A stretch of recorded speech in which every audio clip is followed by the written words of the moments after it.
Lagay ko na yung manok. So yung manok. Lagyan natin yung manok.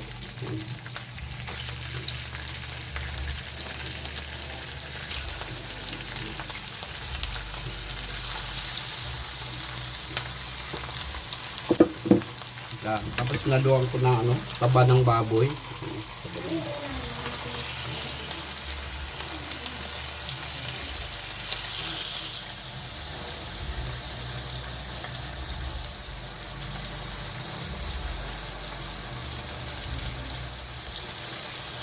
Ito natin ang basin.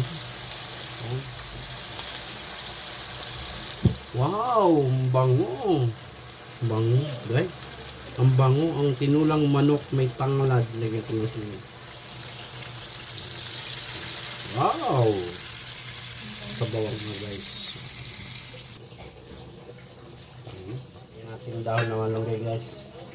Dahon ng malunggay.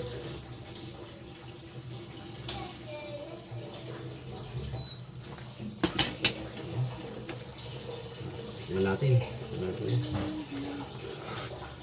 Wow!